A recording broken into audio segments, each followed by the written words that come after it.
नमस्ते। तो मैंने जैसे आपको करवाया हुआ था सेलिंग प्राइस और कॉस्ट प्राइस के जो फार्मूले करवाए थे, आज हम उनसे रिलेटेड कुछ क्वेश्चन करेंगे। तो क्वेश्चन है आपके पास, a chair is bought for rupees 1500 and sold it at once at a gain of 6%। कितना गेन दे के रखा है? 6%। Find the selling price of the chair. क्या बोला हुआ है? Selling price of the chair हमने फाइंड आउट करना है। सबसे पहले तो हमने कोई एक चेयर खरीदी 1500 रुपए की, और उसको हमने क्या कर दिया, 6% जो हमारा प्रॉफिट था उसमें उसको बेच दिया। तो अब आपने बताना है कि आपने कितने की वो चेयर खरीदी। इतना तो हमें पता लग गया कि हमने खरीदी कितनी की थी, वो 1500 की, और 6% प्रॉफिट में हमने वो बेच दी। बट वही हमें निकालना है गेन परसेंटेज। तो सबसे पहले जो गिवन चीज़ थी, यानी कि कितने की हमने खरीदी थी चेयर, 1500 की, और कितना गेन परसेंटेज हुआ हमें वहाँ पे, 6%। अब अकॉर्डिंग टू फार्मूला तो हमने क्या किया, किसी को बेची ना वो चीज़ 6% प्रॉफिट में। तो जब हमने किसी को बेची और हमें प्रॉफिट हुआ, तो वहां पे हमारे पास ये वाला फार्मूला लगता है, selling price is equal to 100 plus profit upon 100 multiply cost price. क्यों? क्योंकि हमने उस चीज को बेचा बट हमें हुआ वहां पे 6% का प्रॉफिट।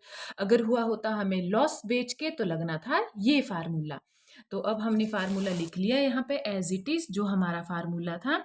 अब हमने इस फार्मूले में भर देने हैं डिजिट, यानी कि 100 प्लस गेन परसेंटेज कितना हुआ, 6%। तो यहाँ पे हमने 100 प्लस 6% हो गया 106 मल्टीप्लाई 100, और जो कॉस्ट प्राइस था आपका वो कितना था, 1500। अब आपको पता है 20 से 20 कट हो गई। 106 को जब आपने 15 के साथ मल्टीप्लाई किया, यू विल ऑटोमेटिकली गेट ₹1590। तो अब आपको ध्यान रखना है, जो आपका ऑप्शन आएगा एग्जाम में, आपने उसी के ऊपर टिक करना है। तो ₹1590 यूनिट का विशेष ध्यान रखें। तो इसी टाइप का आपका नेक्स्ट क्वेश्चन है, देखो, जो Lavanya lost 20% by selling a mobile for ₹3072, what percentage will see gain by it for ₹4080। अब यहाँ पे लावण्या को 20% का लॉस ऑलरेडी हो गया जब उसने अपना फोन बेचा।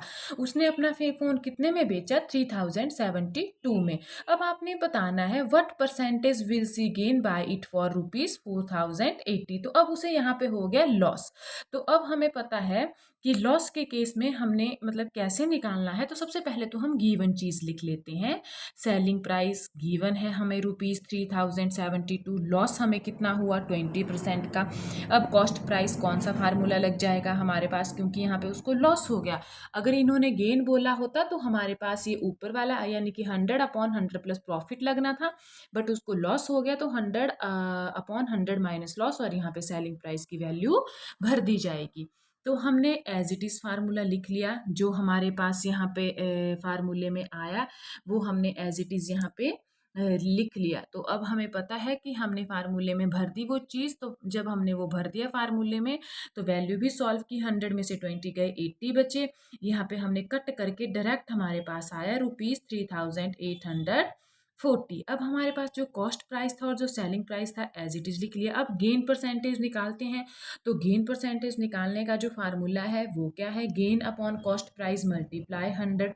तो गेन हमारे पास कितना है वो हमने लिख लिया। गेन आपके पास आया हुआ है यहाँ पे कितना है, 4080, और हमारे पास अपॉन कॉस्ट प्राइस मल्टीप्लाई 100, तो वो हमें निकालना है। तो सबसे पहले हमने उसको निकाल दिया।